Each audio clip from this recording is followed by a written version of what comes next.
నమస్తే అండి. జయరామకృష్ణ. నేటి సద్భావన. మనం పవిత్రతా మార్గాన్ని, శక్తినొసగే మార్గాన్ని, నిష్కామ కర్మ మార్గాన్ని కోరుకోవాలి అంటున్నారు. అంటే పవిత్రతా శక్తి గురించి ఈ నెలంతా మనకు చెప్తున్నారు కదా. కాబట్టి మనకి ఏమంటున్నారు, ఏదైనా మార్గం ఎన్నుకునేటప్పుడు అది పవిత్రంగా ఉండాలి, అలాగే మనకు శక్తినివ్వాలి. మనము ఒక లలితా సహస్రనామ పారాయణం చేద్దాం అనుకుంటున్నాము. దానివల్ల ఏమవుతుంది, మనకు శక్తి వస్తుంది. అంతర్గతంగా మనం శక్తివంతులం అవుతాము. బాహ్య జీవితంలో ఏదైనా సమస్యలు వచ్చినా కూడా వాటిని ఎదుర్కొనే శక్తి ఉంటుందన్నమాట మనకి. మళ్ళీ ఏం చేయాలంటున్నారు, నిష్కామ కర్మ మార్గాన్ని కోరుకోవాలి అంటున్నారు. ఫలితం ఎక్స్పెక్ట్ చేయకూడదు అనమాట ఎప్పుడు కూడా మనము. అందుకే ఏం చెప్పాము, నేను నిన్న మెసేజెస్ అన్నీ పెట్టాను కదా, చూసారనుకుంటా చాలామంది మీరు. సో మనము ఒకటి అమ్మని పట్టుకోవడానికి వస్తున్నాము, లలితా సహస్రనామాలని మనం పట్టుకోవడానికి వస్తున్నాము అంటే నిష్కామంగా, అంటే ఫలితం ఏమీ ఎక్స్పెక్ట్ చేయకుండా మనం దగ్గరికి రావాలన్నమాట అమ్మ దగ్గరికి. అప్పుడు అమ్మవారు మనకి ఏమేమి అవసరమో ఇస్తుంది, అంతే కదా. ఇప్పుడు మనమందరము తల్లులమే కదా, మనందరికీ పిల్లలు ఉన్నారు. మన పిల్లలు అడగకుండానే అన్నీ, పిల్లలు ఆడుకుంటూ ఉన్నారనుకోండి, అమ్మ టిఫిన్ ఎత్తి పెడుతుందా లేదా, ఎత్తిపెట్టి అప్పుడు ఇస్తుంది కదా. అట్లా మనం కాకపోతే మనం ఏం చేస్తున్నామంటే లిస్ట్ చదివేస్తున్నాం అనమాట. అమ్మవారి దగ్గరికి వచ్చినప్పుడు అయినా, భగవంతుని దగ్గరికి వచ్చినప్పుడైనా మనం లిస్టు చదివేస్తున్నాం. మాకు ఈ కోరికలు ఉన్నాయి, ఈ కోరిక తీరితే నేను ఇన్ని కొబ్బరికాయలు కొడతాను, ఈ కోరిక తీరితే నేను తలనీరాలు ఇస్తాను. ఇట్లా మనము చేసుకుంటున్నాము, తప్పని కాదు. కానీ దాన్ని దాటి మనము లలితా సహస్రనామం నేర్చుకునేటప్పుడు మన స్థితిని పెంచుకుందాము అని చెప్తున్నాను అనమాట. కాబట్టి ఇక్కడ ఏమంటున్నారు, నిష్కామ కర్మ మార్గాన్ని ఎన్నుకోవాలి అంటున్నారు. సో అట్లా ఎన్నుకున్నప్పుడే ఫలితాలు చాలా అద్భుతంగా ఉంటాయి. మనకు ఊహకు అందనటువంటి ఫలితాలు ఇస్తుంటుంది అనమాట అమ్మవారు. మనకు తెలియదు అసలుకి. నేను చెప్పాను కదా, క్రోచెట్ బిజినెస్ మా పాప ఎప్పుడు అనుకోలేదు, కానీ అనుకోకుండా అది బిజినెస్ లాగా చేంజ్ అయింది. జస్ట్ హాబీ కోసం నేర్చుకుంటే అది బిజినెస్ అయింది. నేను చాలామందికి గైడెన్స్ కూడా ఇస్తున్నాను ఇప్పుడు. చాలా అదర్ కంట్రీస్లో, మన కంట్రీలో కొంచెం తక్కువ రేటు అంటే ఒక బ్యాగ్ 2000 అట్లా ఉంటుందన్నమాట. అదే బ్యాగ్ యూకే యూఎస్లో అట్లయితే 8000 అలా వెళ్తుంది. సో అంటే మనం మన డైలీ లైఫ్ని చేసుకుంటూ కూడా ఎవరైనా నేర్చుకోవాలి, సైడ్ ఇన్కమ్ కావాలనుకునే వాళ్ళు చేసుకోవచ్చు. నేను అన్ని అడ్రస్ కూడా ఇస్తున్నాను. కాబట్టి నిష్కామంగా చేసింది. ఆ అమ్మాయి ఎప్పుడు అల్లుకుంటూ ఉండేదన్నమాట. అల్లుకుంటుంటే నేను అనుకునేదాన్ని, ఎందుకు ఇంత స్ట్రెయిన్ అవుతా ఉంది పాపం అని అనుకునేదాన్ని. కానీ తను ఏది ఆశించకుండా అల్లుకుంటూ అలా తను ఇంప్రూవ్ చేసుకుంటూ వెళ్ళడం వల్ల చాలా బిజినెస్ ఆఫర్స్ వస్తాను అనమాట. మాతో కొలాబరేట్ అవ్వండి, మాకు కళ్ళు పెట్టండి అని చెప్పేసి తనకు టైం ఉన్నంత వరకు చేసుకుంటా ఉంది. సో ఏ పని చేసినా ఫస్ట్ మనం ముఖ్యంగా లలితా సహస్రనామాలు నేర్చుకోవాలి అని అనుకునే వాళ్ళు ఎవరైనా సరే, దాని అర్థం తెలుసుకోవాలి అనుకునే వాళ్ళు ఎవరైనా సరే గుర్తుపెట్టుకోవాల్సింది ఏమిటి అంటే, మనం ఈరోజు అనుకుంటున్నాము అంటే ఇంతకంటే 15 సంవత్సరాల ముందే అమ్మవారు మన జీవితంలోకి వచ్చి ఒక హింట్ ఇచ్చి వెళ్ళి ఉంటుందంట. మనం ఎవరో ఒకరు వచ్చి మనకి లలితా సహస్రనామం గురించి చెప్పటము, లేకపోతే ఎవరైనా ఇన్వైట్ చేయటము పారాయణానికి, అట్లా ఏదో జరిగి ఉంటుంది ప్రతి ఒక్కరి జీవితంలో. అట్లా అయితే తప్ప మనము ఎన్నో కోట్ల జన్మలలో పుణ్యం చేసుకుని మనం పూజ చేసింటేనే ఈ జన్మలో లలితా సహస్రనామాలని మనం టచ్ చేయగలుగుతామంట. కాబట్టి మనము ఎంతో అదృష్టవంతులు మనం అనుకొని మనము రేపటి నుంచి మనము పారాయణం స్టార్ట్ చేసుకుందాము. ప్రతిరోజు 1 అవర్ క్లాస్లో 1/2 అన్ అవర్ మీనింగ్ ఎక్స్ప్లెయిన్ చేసి మిగతా 1/2 అన్ అవర్ లలిత పాడుకుందాము. అలా చేద్దాం. మీనింగ్ చాలా పెద్ద పెద్ద పుస్తకాలు ఉన్నాయి, ఒక 1400 పేజీలు ఒక్కొక్క పుస్తకంలో. అలా ఉన్న పుస్తకాలు పెద్ద వాళ్ళు రాసినటువంటివి ఒక 2 పుస్తకాలు ఉన్నాయి మా ఇంట్లో. నేను ఎప్పటి నుంచో రోజు చదువుతూ ఉంటాను అనమాట. అది చదువుతూ కొంత నాకు ఎంత శక్తి కలిగితే అంత మీకు ఎక్స్ప్లెయిన్ చేయడానికి నేను ప్రయత్నం చేస్తాను. అమ్మ మ్యూట్లో పెట్టుకోండి. అయితే అలా చేద్దాం. సో ఇక్కడ పాఠం ఏముందో చూద్దాము. ఉత్తమ లక్షణాలు ఏ ఒక్కని సొంతములు కావు. సో చాలామంది లలితా సహస్రనామాలని పట్టుకుని వాళ్ళ జీవితంలో చాలా అద్భుతాలని చూసిన వాళ్ళు ఎంతోమంది ఉన్నారు. ఒక ఆమె ఏలూరు దగ్గర కమలాంబిక గారని ఇప్పుడు లేరు ఆవిడ లలితా సహస్రనామాలను ప్రతిరోజు నిత్యం పారాయణం చేయడం, కుంకుమ పూజ చేయడం చేసి చేసి చేసి ఏమైంది, ఆ కుంకుమకి అంత శక్తి వచ్చిందంట. ఆ కుంకుమని ఎవరైనా ఏదైనా మాకు రోగం ఉందమ్మా, ఈ రోగం ఉందమ్మా అని చెప్పేసి ఆమె దగ్గరికి వస్తే ఆ కుంకుమ తీసుకొని కొంచెం గ్లాస్లో వాటర్ కలిపి ఇచ్చేసేదంట. అది తాగితే వాళ్ళకి తగ్గిపోయేదంట. ఎక్కడెక్కడో డాక్టర్ల దగ్గర తిరిగినా కూడా తగ్గిపోయినటువంటి రోగాలన్నీ కూడా ఆమె దగ్గరికి వస్తే తగ్గిపోయేవంట. అంటే చూడండి, మనం చేసే కుంకుమ పూజలో ఆ కుంకుమకి కూడా పవర్ వస్తుందన్నమాట. లలితా సహస్రనామాల్లో అంత శక్తి ఉంది. అవన్నీ కూడా బీజాక్షరాలు అనమాట, వేదంతో సమానము. కాబట్టి మనము ఇప్పుడు ఉత్తమంగా ఉండటం ఆమెకే సాధ్యమైంది, కమలాంబిక గారికి. ఆమెను ఆదర్శంగా తీసుకుని మనం ఆమె సాధారణమైనటువంటి ఒక గృహిణి అనమాట. ఏలూరులో ఆమెకి ఇప్పుడు టెంపుల్ కూడా ఉంది. అంత స్థితికి వచ్చిందనమాట ఆమె. వాళ్ళ పూర్వీకులు, వాళ్ళ తర్వాత తరాల వాళ్ళు కూడా అదే క్రమంలో వెళ్తూ ఆ టెంపుల్ని రక్షిస్తూ చాలా మంచిగా ముందుకు వెళ్తున్నారనమాట. కాబట్టి మనం ఏమంటున్నారు ఇక్కడ, ఉత్తమ లక్షణాలు ఏ ఒక్కని సొంతములు కావు. ఉత్తమంగా ఉండటం అనేది అందరూ చేయొచ్చు, ఒకరిని చూసి ఒకరు నేర్చుకోవచ్చు.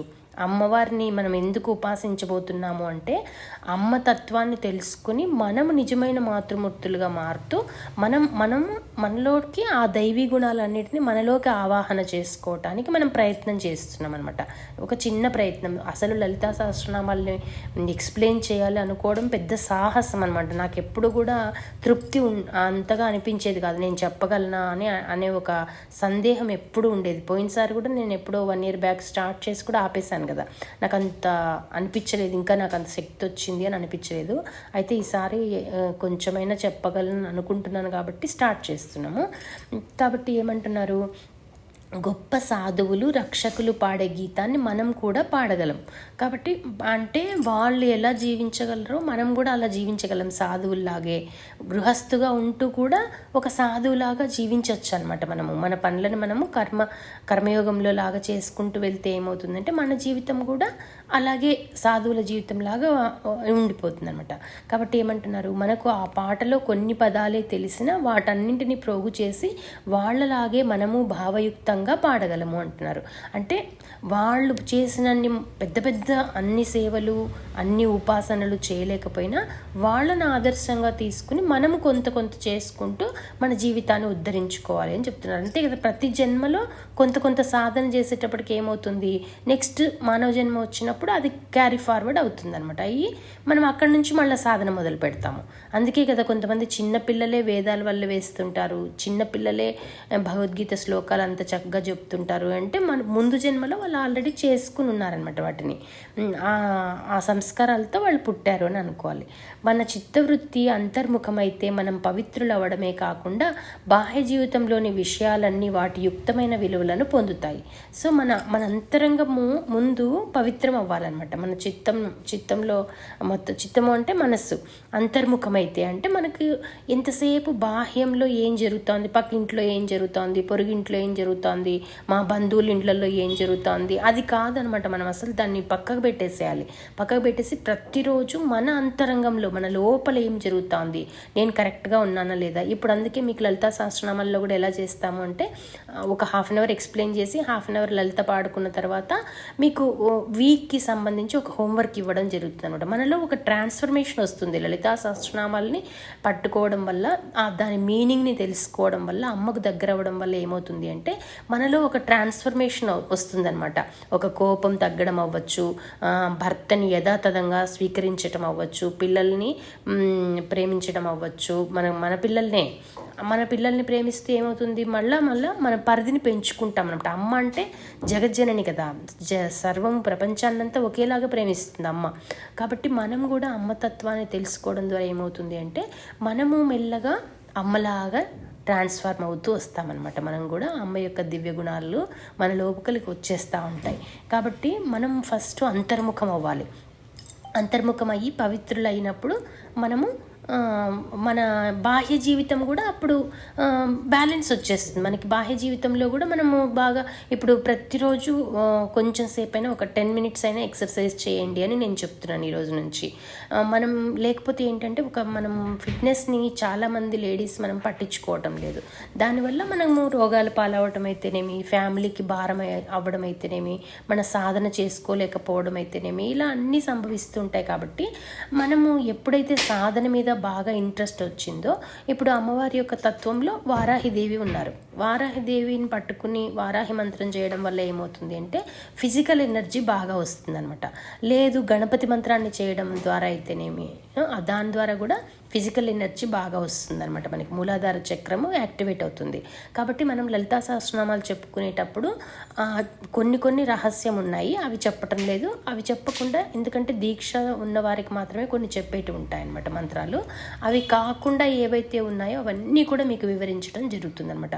గణపతి ఉపాసన ఎలా చేయాలి, వారాహి ఉపాసన ఎలా చేయాలి, శ్యామలదేవిని అంటే సరస్వతి దేవిని ఎలా ఉపాసన చేయాలి, ఏదేది చేస్తే లలితా సహస్రనామాల్లో ఏ లైన్ చదివితే మనకి జాతక దోషాలు పోతాయి, ఇట్లా ప్రతి ఒక్కటి మీకు వివరించడం జరుగుతుంది అనమాట. చాలా అద్భుతంగా అనిపిస్తుంది. ఓహో ఇంత శక్తి ఉందా, అప్పుడు మనకు అనిపిస్తుంది ప్రతిరోజు లలితా సహస్రనామం చదువుకోవాలి. అంతకంటే మనం ఏం చేస్తాం, ఒక అరగంట మనం కేటాయించలేమా మన జీవితం బాగుపడడానికి చెప్పండి.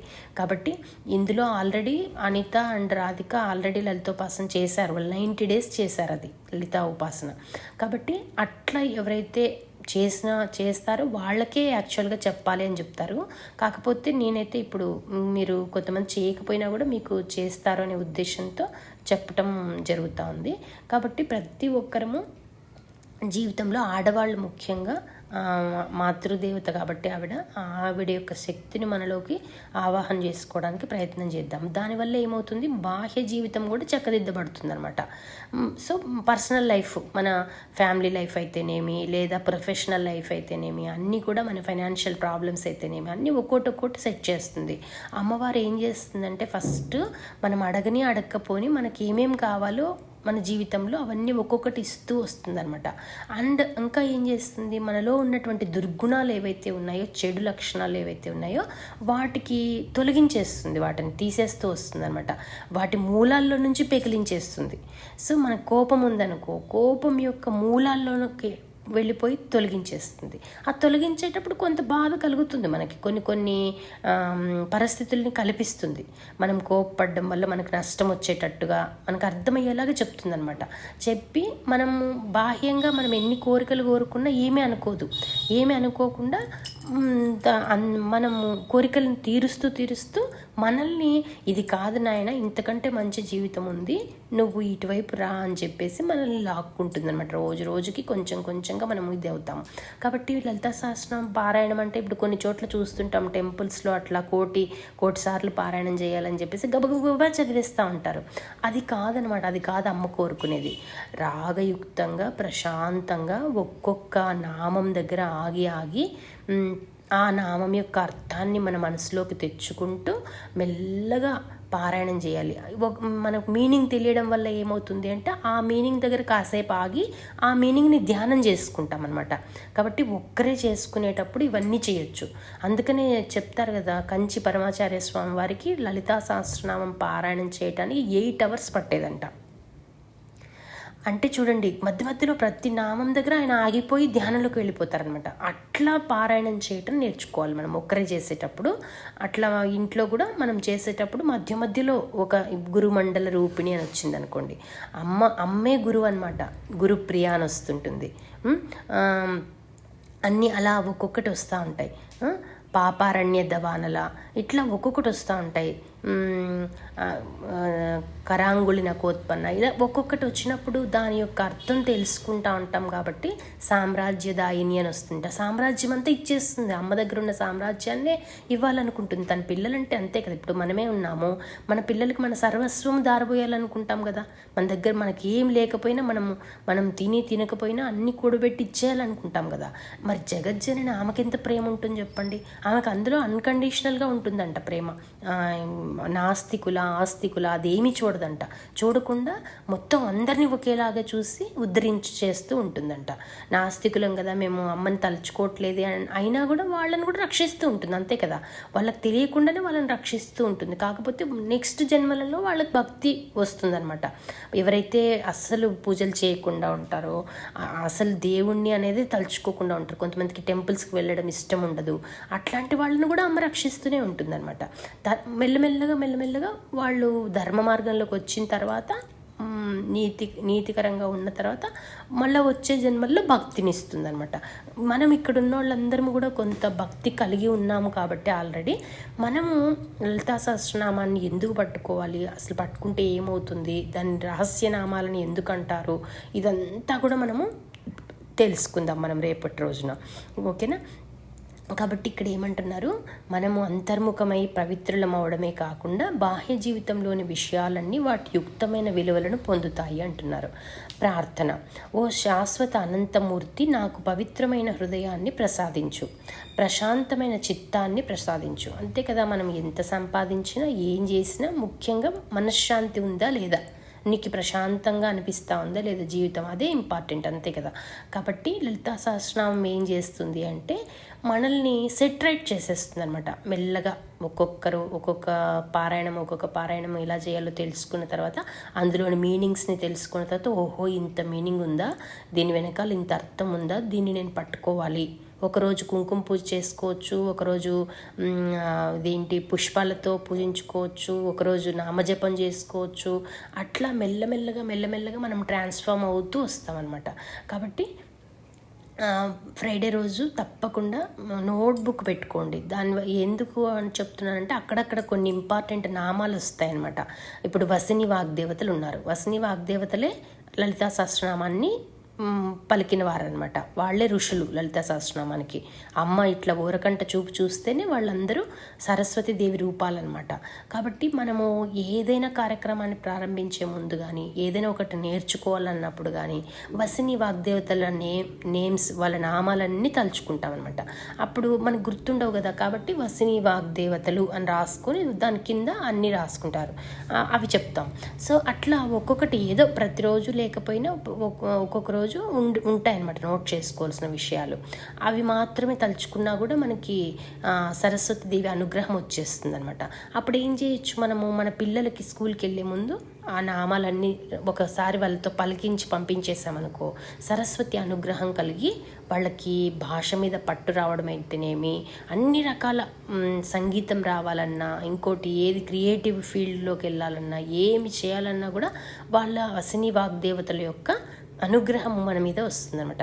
సో ఎప్పుడైతే మనం లలిత అమ్మవారిని పట్టుకుంటామో అప్పుడు అమ్మ ఏం చేస్తుంది, తన యొక్క పరిచారకులు వీళ్ళందరూ కూడా, వారాహిదేవి అయితేనేమి, శ్యామలాదేవి, ఇంకా అట్లా దుర్గా, అందరూ కూడా అమ్మ యొక్క పరివార దేవతలు అనమాట. అమ్మ కింద ఉండేటువంటి వాళ్ళు వీళ్ళందరూ కూడా అమ్మ ఏం ఆజ్ఞ చెప్తే ఆ ఆజ్ఞని నెరవేర్చేవాళ్ళు. కాబట్టి వాళ్ళందరూ మన వశమైపోతారనమాట. అమ్మని పట్టుకున్నప్పుడు వాళ్ళందరూ మనకు సేవ చేయడానికి వస్తారంట. ఎవరైతే లలితా సహస్రనామాన్ని నిత్యం పారాయణం చేసి ఆ అమ్మకు కుంకుమ పూజ చేసుకోవడమో లేకపోతే నామజపం చేసుకోవడమో చేస్తారో వాళ్ళని రక్షించటానికి మిగతా దేవతలందరూ మన చుట్టూరా ఏర్పడతారంట. మన చుట్టూ ఈ లలితా సహస్రనామాన్ని పాడడం వల్ల ఏమవుతుంది అంటే, మన చుట్టూ మన చుట్టూ శ్రీచక్రం యొక్క ఆకారం ఏర్పడుతుందంట. ఆ ధ్వనికి అట్లా ఉంది. ఈవెన్ వేరే కంట్రీస్ వాళ్ళు కూడా దాని మీద వాళ్ళు రీసెర్చ్ చేసి చూస్తే కూడా ఆ శబ్దం వచ్చేటప్పుడు ఏమి ఆకారం ఏర్పడుతుంది అని చూస్తే టోనోగ్రఫీ అంటారు దాన్ని. అంటే కంప్యూటర్కి వాళ్ళు ఫిక్స్ చేసి ఆ శబ్దాన్ని కనెక్ట్ చేశారనమాట. అప్పుడు దాంట్లో శ్రీచక్రం ఆకారం ఏర్పడిందంట. మళ్ళీ ఇంకొకసారి మన లలిత స్వరూపం ఉంది కదా, మన ఆ చెరుకు దండం పట్టుకుని అమ్మ అది పూలగుత్తి పట్టుకుని ఉంది కదా, లలిత అమ్మవారి ఫోటో ఉంది కదా, ఆ ఫోటో కూడా ఏర్పడిందంట ఒక్కొక్కసారి. కాబట్టి చాలా పవర్ఫుల్ అనమాట.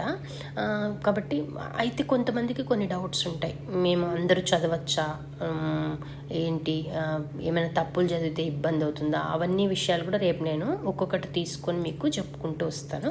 సో ఇక్కడ ఏమంటున్నారు, ప్రశాంతమైన చిత్తాన్ని ప్రసాదించు, నీ ఎడల నీ బిడ్డల ఎడల ప్రేమతో నా హృదయాన్ని నింపు. కాబట్టి ఫస్ట్ అమ్మని ప్రేమించాలి. అమ్మ యొక్క బిడ్డలంటే ఎవరు? మొత్తం ప్రపంచమంతా అమ్మ యొక్క బిడ్డలే కదా. కాబట్టి ప్రపంచాన్ని ప్రేమించే శక్తి మనకు రావాలన్నమాట. పక్కవాడికి కష్టం వస్తే మనం కన్నీరు అయిపోవాలి. సో ఎవరికి, ప్రతి వాళ్ళ యొక్క కష్టం నాదే అనుకోవాలి, ప్రతి వాళ్ళ కోసం మనం ప్రేయర్ చేయగలగాలి, మన మనసు స్పందించాలన్నమాట. మనసు నిజంగా నవనీతం లాగా అయిపోతుంది. లలిత అమ్మవారిని ఎప్పుడైతే పట్టుకుని సహస్రనామాలని ప్రతిరోజు పారాయణం చేసుకుని అలవాటు చేసుకున్నామంటే, ముందు శుక్రవారం మంగళవారం అలా అలవాటు చేసుకోండి. చేసుకున్న తర్వాత ప్రతిరోజు చేయకుండా ఉండలేరనమాట. ఇంకా అయ్యో నేను చేయకపోతే ఏదో అనీజీగా అయిపోతుంది, మనకి గాలి పీల్చకపోతే మనకి ఎంత ఊపిరాడకుండా అయిపోతుందో, ఇబ్బందికరంగా అవుతుందో అంత ఇబ్బందికరంగా అనిపించాలన్నమాట మనకి ఒక్కరోజు అమ్మని పారాయణం చేయకపోతే. అట్లా కాబట్టి నా హృదయాన్ని ప్రేమతో నింపు అంటున్నారు. కాబట్టి ప్రతి ఒక్కరిని మనము జడ్జ్ చేయకుండా ప్రేమించగలిగితే ఇంకా సమస్య లేదు కదా. ఫస్ట్ మన ఫ్యామిలీ మెంబర్స్తో మనం స్టార్ట్ చేయాలన్నమాట. అలాంటివి హోంవర్క్గా ఇస్తాము. భర్తని ఇలా ఉన్న వాళ్ళని అలా స్వీకరించండి, ఈ వారం అంతా అది చేయండి అంటాము. లేకపోతే ఇంద్రియాల నిగ్రహం ఎలా చేయాలో చెప్తారు. అట్లా అహంకారాన్ని ఎలా పోగొట్టుకోవాలో చెప్తారు. ఎప్పుడు నవ్వుతూ ఎలా ఉండాలో నేర్పిస్తుంది అమ్మ. అట్లా ప్రతిదీ అమ్మ యొక్క క్వాలిటీ తెలుసుకుంటూ దాన్ని మనం హోంవర్క్గా తీసుకుని చేసుకుంటూ వెళ్తామన్నమాట. నా హృదయాన్ని అన్ని బలహీనతల నుండి, సంకుచిత భావాల నుండి ప్రక్షాళన చెయ్యి. అంతే కదా, మన హృదయంలో ఏవేవో పేరుకొని ఉంటాయి. ఇవన్నీ ఈ జన్మవి కూడా కావు, ఎన్నో లక్షల జన్మల నుంచి మనలో సంస్కారాలు పేరుకుపోయి ఉంటాయి, చెడు సంస్కారాలు. కాబట్టి ఈ జన్మలో మనం లలితా సహస్రనామాన్ని పట్టుకుంటున్నాము అంటే ఇంకా మనకు మోక్షం రావటానికి దగ్గర పడుతున్నాయి జన్మలు అనుకోవాలి నిజంగా అని చెప్తారు. కాబట్టి ఎవరైతే లలితా సహస్రనామాన్ని పట్టుకుంటారో వాళ్ళకి ఇంకా జన్మలు దగ్గర పడతాయి. అమ్మ మోక్షం ఇవ్వటానికి రెడీ చేస్తుంది అనమాట మనల్ని. ఇంకా చివరి జన్మల దగ్గరికి పడిపోతున్నాం మనం, మళ్ళీ జన్మ తీసుకోవాల్సిన అవసరం కూడా ఉండదన్నమాట మనకి. కాబట్టి అన్ని సంకుచిత భావాల నుంచి నన్ను ప్రక్షాళన చేసేసేయి అంటున్నారు. కాబట్టి మనల్ని మనం చెక్ చేసుకోవాలి. లలితా సహస్రనామాన్ని చేసుకోవడానికి ఇంట్లో కూర్చున్నప్పుడు అది చేసుకున్న తర్వాత అంతరంగ అన్వేషణ చేసుకోవాలి. లోపలికి చూసుకుంటూ ఏమి చేశాను నేను, ఈరోజు ఏదైనా తప్పుగా మాట్లాడానా, ఈరోజు ఏమైనా తప్పు పని చేశానా, లేదా ఎవరినైనా నేను తప్పు దృష్టితో అర్థం చేసుకున్నానా, ఎవరినైనా పరుషంగా మాట్లాడానా, ఇలా ప్రతి ఒక్కటి మనల్ని మనం చెక్ చేసుకుంటూ అంతరంగ ప్రయాణం చేయాలన్నమాట. కాబట్టి ఏమంటున్నారు, నా హృదయాన్ని అన్ని బలహీనతల నుండి, సంకుచిత భావాల నుండి ప్రక్షాళన చేయి. నా హృదయాన్ని ఆనందంగా, నిస్వార్థంగా, అన్నింటినీ ప్రేమతో స్వీకరించేలా చేయి. కాబట్టి మనము చాలా ఎప్పుడు ఆనంద స్వరూపంగా ఉండాలన్నమాట. మనల్ని చూస్తేనే అవతల వాళ్ళకి ఆనందంగా అనిపించాలి. అబ్బా ప్రశాంతంగా మనం ఒక కుంకుమ బొట్టు కానీ గాజులు ధరించి ప్రతి ఒక్కటి ఇంకా మనమే నిజంగా మారిపోతాం అనమాట. మీరు నన్ను కూడా చూస్తూ ఉంటారు. ఇంతకుముందు ఎప్పుడు నాకు మట్టి గాజులు అసలు చేతిలో నిలబడేవి కాదు, అసలు వేసుకుంటే వారం రోజుల లోపల అన్నీ పగిలిపోయేవి. అట్లాంటిది 3 సంవత్సరాలైనా కూడా ఒక సెట్ అట్లనే ఉన్నాయి. నేనే ఇంకా ఎప్పుడైనా బోర్ కొడితే వాటిని తీసేసి కొత్తవి ఇంక వేరే వేసుకుంటుంటాను. కానీ అట్లా ప్రతి ఒక్కటి మనం ధరించే ప్రతి కుంకుమకి అన్నిటికీ శక్తి వచ్చేస్తుంది అనమాట. అట్లా చెప్పాను కదా, కంచి పరమాచార్య స్వామి వారు విభూతి ఒళ్ళంతా విభూతి పూసుకునేవారంట. పూసుకున్నప్పుడు ఏమైంది, నేను చెప్పాను ఈ విషయం ఇంతకుముందు క్లాసెస్లో కూడా చెప్పాను. పూసుకుని మామూలుగా తను అన్ని అమ్మవారిని ఆరాధిస్తారు కదా. అట్లా ఒకరోజు ఒక భక్తుడు పరిగెత్తుకుని వచ్చి, మా ఫాదర్కి ఇలా హాస్పిటల్లో ఉన్నారండి, ఇంకా డెత్ బెడ్ మీద ఉన్నారు, ఇంకా మరి కొన్ని రోజుల్లోనే వాళ్ళ జీవితం చాలించేలాగా ఉన్నారు, మాకు భయంగా ఉంది, మాకు ఏదైనా తరుణోపాయం చెప్పండి అని చెప్పి వచ్చి అడిగారంట. కాసేపు స్వామివారి ధ్యానంలో కూర్చొని తన ఒంటి మీద, తన చేతి మీద రాసుకున్న విభూతిని అక్కడ ఒక కాగితం తీసుకొచ్చి దాని మీదకి అంతా దులిపారంట. దులిపి ఈ విభూతిని తీసుకెళ్ళి బొట్టు పెట్టి కాస్త నోట్లో వేయండి మీ నాన్నగారికి అని చెప్పి ఇచ్చారంట. ఇస్తే అక్కడికి ఇంకా హాస్పిటల్లో డాక్టర్స్ అందరూ డిక్లేర్ చేసేసారు ఇంకా డెత్ చాలా దగ్గరలో ఉంది అతనికి అని చెప్పేసి. కానీ ఎప్పుడైతే ఆ విభూతిని నోట్లో వేసి కుంకుమ బొట్టుగా పెట్టారో అప్పుడు ఆయన లేచి కూర్చున్నాడు అంటే మామూలు మనిషి అయిపోయాడంట. నిజంగా జరిగిందనమాట. కాబట్టి అమ్మని ఉపాసించిన, ఎవరినైనా ఏ భగవంతుని ఉపాసించినా కూడా మనం ధరించే గాజులకైతేనేమి, మనం ధరించే బొట్టుకి, మన వస్త్రాలకి, మన చేతిలో ఎవరైనా నీళ్లు తాగినా కూడా అంత పుణ్యం వస్తుందంట. మనకెవరైనా లలిత అమ్మవారిని ఎవరైతే పట్టుకుని ఉపాసిస్తున్నారో వాళ్ళకు ఒక పూట భోజనం పెడితే కూడా మొత్తం త్రిమూర్తులకి భోజనం పెట్టినట్టు సమానమంట. మనకెవరైనా దానం ఇస్తే కూడా ఒక 10 రూపాయలు మనకు దానం ఇచ్చినా కూడా అది అమ్మవారికి ఇచ్చినట్టే అంట. దానం మన పుణ్యంలో కాస్త భాగం వాళ్ళకి వెళ్తుందనమాట. సో కాబట్టి కొంతమంది అందుకే సద్బ్రాహ్మణులు చాలామంది శ్రీ విద్యా ఉపాసకులు దానాలు పుచ్చుకోరనమాట. ఎందుకంటే వాళ్ళ పాపాలని మనం పుచ్చుకున్నట్టు అనమాట. దానం ఒక 10 రూపాయలు పుచ్చుకున్నాము అంటే 10 రూపాయలకు సంబంధించినంత పాపము వాళ్ళ నుంచి మనం తీసుకున్నట్టు మన పుణ్యం వాళ్ళకి వెళ్తుంది అనమాట. అయితే కొంతమంది ఇంకా సహృదయులు ఏం చేస్తారంటే పుచ్చుకుని సాధన ఇంకెక్కువ చేసుకుంటారనమాట. సాధన ఇంకెక్కువ చేసుకోవడం వల్ల మన పుణ్యం అకౌంట్ పెరుగుతుంది కదా. కాబట్టి ఒకటే గుర్తుపెట్టుకోండి, ఎవరైతే రేపటి నుంచి నిష్టగా పారాయణం చేసుకుందాము అని అనుకుంటారో వాళ్ళ జీవితం ఒక్కొక్కటి చేంజ్ అవుతూ వస్తుందన్నమాట. నేను చూసాను, నా సొంత లైఫ్లోనే నేను చూసాను అమ్మవారిని పట్టుకున్నప్పటి నుంచి. సో కాబట్టి తప్పకుండా అందరూ శ్రద్ధగా పారాయణం చేసుకోవడానికి రెడీ అవ్వండి. నేను చెప్పాను కదా, మార్నింగ్ స్నానం చేసినప్పటికీ కూడా మనకి ఈవినింగ్ 6 o'clock అప్పుడు క్లాస్ ఉంది కాబట్టి అంతకుముందు కూడా మీరు సాయంత్రం కూడా స్నానం చేసి కొత్త బట్టలు అవసరం లేదు, కానీ ఉతికిన బట్టలు ధరించి ఒక చీర కానీ లేకపోతే డ్రెస్ ఏదైనా సరే డ్రెస్ వేసుకున్నప్పుడు చున్నీ వేసుకోండి. పైన ఒక వస్త్రం అనేది ఉండాలన్నమాట. ఏకవస్త్రంగా ఎప్పుడు కూడా పారాయణం చేయకూడదు అంటారు. సో ఒక నోట్బుక్, పెన్ను కూడా తెచ్చుకోండి. ఏవైనా నామాలు అలా చెప్పినప్పుడు రాసుకుని వాటిని మీరు మళ్ళీ ఇంట్లో ప్రాక్టీస్ చేయడానికి ఉంటుంది, చేయండి. సో ఈరోజు ఇక్కడితో ముగిద్దాం ఇది, సరేనా? సర్వం శ్రీరామకృష్ణ అర్పణమస్తు. లోకా సమస్త సుఖినో భవంతు. జై రామకృష్ణ.